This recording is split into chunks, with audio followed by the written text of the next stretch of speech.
안녕하세요, 안현 원장입니다. 여러분, 제가 문제 하나 내드릴게요. 계단을 올라갈 때와 계단을 내려갈 때 중 무릎에 부담이 더 가는 행동은 무엇일까요? 정답은 계단을 내려갈 때입니다. 계단을 올라갈 때보다 내려갈 때 체중이 무릎에 더 많이 실려서 그 힘과 무게를 관절이 더 견뎌야 하기 때문입니다. 이렇듯 일상생활 속에서 관절에 부담이 되는 행동을 많이 하게 되는데요. 관절에 빨간불이 들어오면 어떻게 행동을 해야 되는지 자세하게 말씀드리겠습니다.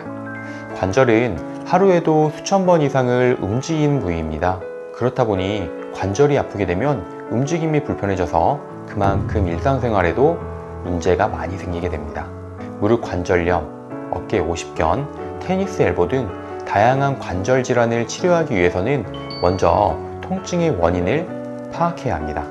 관절 자체를 많이 사용하거나 관절이 약해져서 통증이 오는 경우도 있지만 주변 근육이 약해지고 균형이 맞지 않거나 구조가 틀어지거나 신경이나 혈액순환이 좋지 않아도 통증은 발생할 수 있습니다.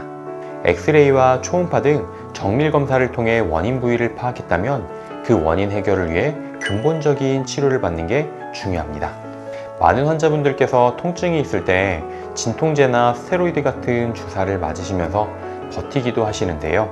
이런 치료들은 완전히 낫게 하는 근본적인 치료가 아니기 때문에 가급적이면 피하시는 게 좋습니다. 손상된 조직의 회복을 돕기 위해서는 재생을 도울 수 있는 치료를 하시는 게 좋습니다. 이런 재생을 도울 수 있는 치료로는 자악어, 태반 주사가 효과가 좋습니다. 또한 틀어진 구조를 바르게 하기 위해 순화치료와 도수치료와 같은 교정치료를 받는 게 도움이 됩니다.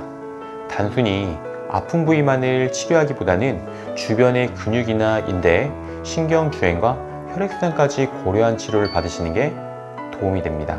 이를테면 무릎이 아픈데 그 원인이 발이나 허리에 있는 경우도 있습니다. 발바닥에는 족저근막이라는 띠가 있는데요. 약해진 족저근막이 평발을 만들고 비복근과 가자미근, 수라근 등에 영향을 미쳐서 무릎의 연골과 인대를 약하게 만들어 무릎에 통증이 생기는 경우도 있습니다. 이런 경우 발과 종아리가 쉽게 피로해지는 증상과 함께 무릎이 아프게 됩니다. 이런 경우 무릎만 치료하게 되면 발에는 원인이 남아있기 때문에 무릎 통증이 쉽게 재발하게 됩니다. 허리와 골반에서 신경이 눌리거나 골반이 틀어져서 무릎에 통증이 생기는 경우도 있습니다. 이런 경우에도 허리와 골반의 신경순환과 함께 틀어진 구로를 바르게 하는 치료를 병행해야 무릎 통증이 재발하지 않고 낫게 됩니다. 엉덩이에서 다리로 내려가는 신경이 눌려서 무릎 주변에 통증을 유발하기도 합니다. 이런 경우 무릎만 치료하게 되면 사실 차도를 크게 기대하기는 쉽지 않거든요. 이런 경우는 엉덩이와 골반 쪽 근데 신경을 먼저 치료를 해주는 게 훨씬 치료에 도움이 됩니다. 관절 질환과 관련해 네이버 지식인을 보면 이런 질문이 있네요. 등산하다 미끄러져서 발을 삐끗했는데 무릎이 나갔습니다. 냉찜질을 해야 될까요? 온찜질을 해야 될까요? 이런 질문인데요. 아무래도 날씨가 선선해지다 보면 등산을 하러 가시는 분들이 많으시죠. 등산이 생각보다 도움이 되는 운동이라고 생각하실 수 있는데요. 사실 이게 관절에는 그렇게 좋지 않은 운동 중에 하나입니다. 등산 중에 무릎이 나갔다면 우선 통증이 있는지 붓기가 있는지 먼저 확인해 보셔야 될 것 같고요. 내려오실 때는 개처럼 옆으로 내려오시거나 지팡이 같은 걸로 지탱하시면서 내려오는 게 도움이 됩니다. 찜질은 우선적으로 냉찜질을 하는 게 효과가 좋고요. 다친 부위가 붓고 열이 나게 된다면 냉찜질을 해서 붓기를 좀 가라앉혀 주시면서 혈관을 축소시키고 그리고 또 냉찜질을 통해서 그 떨어진 신체 온도를 또 높이려고 우리 몸은 또 손상 부위의 혈류량을 늘리게 되면서 회복을 유도하게 되거든요. 또 보통 관절이 너무 아프면 병원부터 찾게 되는데요. 집에서도 또 간단하게 통증을 완화시킬 수 있는 방법이 있습니다. 그것은 이제 온열요법인데요.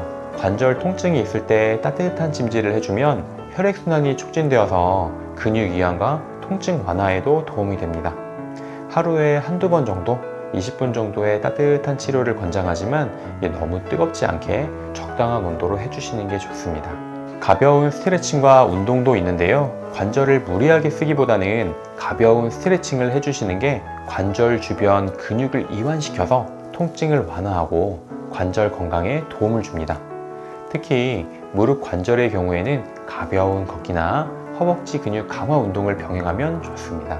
또한 체질에 맞는 따뜻한 차를 섭취하시는 것도 도움이 되는데요.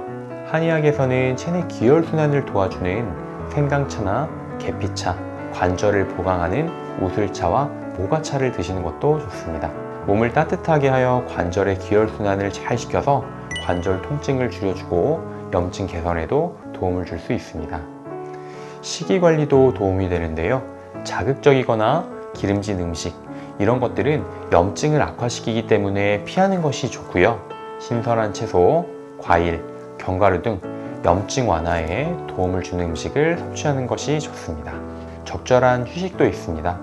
관절을 무리하게 사용하지 않도록 충분한 휴식을 취해서 관절이 회복될 수 있도록 그런 시간을 주는 게 좋고요. 지나친 활동은 가급적 피하고 앉거나 누워서 관절을 편안하게 해주는 것도 도움이 됩니다.